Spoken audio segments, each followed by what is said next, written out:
Hi. Islamabad వేదికగా చర్చలు మొదలయ్యాయి. 14 రోజుల కాల్పుల విరమణ ఒప్పందం కొనసాగుతోంది. అమెరికాను ఇరాన్ ఇప్పటికీ నమ్మడం లేదు. ఇరాన్ నాగరికత మొత్తాన్ని రాత్రికి రాత్రే తుడిచిపెట్టేస్తానన్న ట్రంప్ తాత్కాలికంగా మాత్రమే యుద్ధానికి బ్రేక్ వేశారు. చర్చల్లో రెండు పక్షాలు తమ ప్రయోజనాలే నెరవేరాలని కోరుకుంటాయి కదా. మరి ఆశించిన ఫలితం రాకపోతే అసలు ఇరాన్ ఏం ఆశిస్తోంది? హార్మోజ్ జలసంధి వివాదం, గాజా లెబనాన్ సమస్యల మాటేంటి?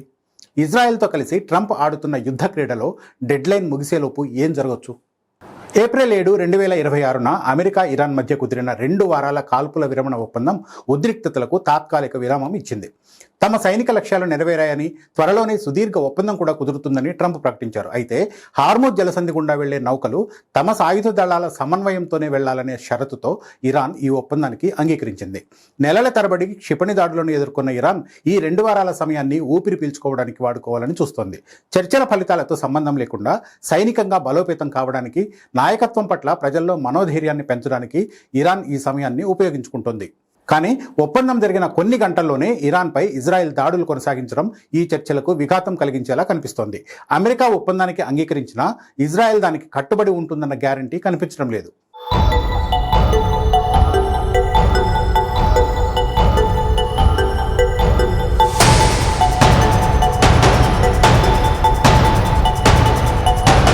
ఇక ఈ ఒప్పందంలో ప్రధానంగా వినిపిస్తున్న పేరు హార్మోజ్ జలసంధి.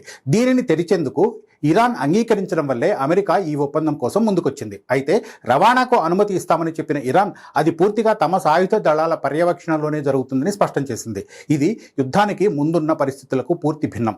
ఇప్పటికే ఇరాన్ పార్లమెంట్ హార్మోజ్ ట్రాఫిక్ పై టోల్ సిస్టమ్ను చట్టబద్ధం చేసింది.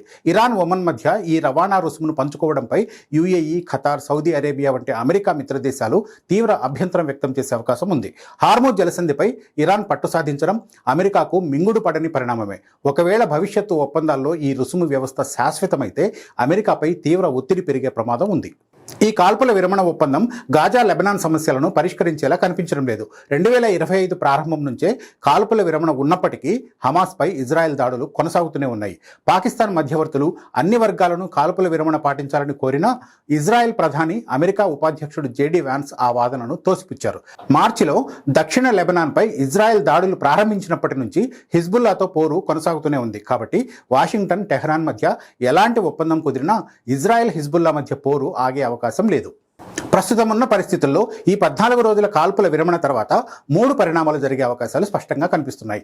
మొదటిది, ఈ ఒప్పందం సజావుగా సాగి హార్మోజ్ జలసంధి, అణు వ్యవహారాలు, ఆంక్షల తొలగింపు వంటి అంశాలపై నిర్మాణాత్మక చర్చలకు దారితీయవచ్చు.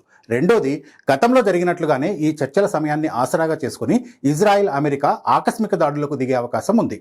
అయితే ప్రస్తుతం సైనికంగా అలసిపోయిన పరిస్థితుల్లో దీనికి అవకాశాలు తక్కువే. ఇక మూడోది, అమెరికా ప్రత్యక్ష యుద్ధం నుంచి తప్పుకొని పరోక్షంగా ఇజ్రాయెల్కు మద్దతు ఇవ్వడం. అదే జరిగితే ఇరాన్, ఇజ్రాయెల్ మధ్య సైనిక పరంగా దాడులు కొనసాగుతూనే ఉంటాయి. దేశీయ ఒత్తిళ్ల కారణంగా ట్రంప్ యంత్రాంగం ప్రత్యక్ష యుద్ధం నుంచి తప్పుకునే అవకాశం ఉన్నప్పటికీ ఇజ్రాయెల్కు అమెరికా సైనిక సాయం మాత్రం ఆగదు. ఇస్లామాబాద్లో జరుగుతున్న చర్చలు ఏమాత్రం బెడిసికొట్టినా యుద్ధం మళ్లీ మొదటికొస్తుంది. అదే జరిగితే ఆ భారాన్ని మోయడానికి ప్రపంచం సిద్ధంగా లేదు. ఓ దేశ నాగరికతను రాత్రికి రాత్రే తుడిచిపెట్టడానికి సైతం వెనుకాడిన ట్రంప్ చర్చలు తమకు ఏమాత్రం అనుకూలంగా ముగియకపోయినా మళ్లీ జూలు విదిలించే ప్రమాదం పొంచి ఉంది. అందుకే యావత్ ప్రపంచం ఇస్లామాబాద్లో జరుగుతున్న చర్చల వైపే చూస్తూ ఉంది.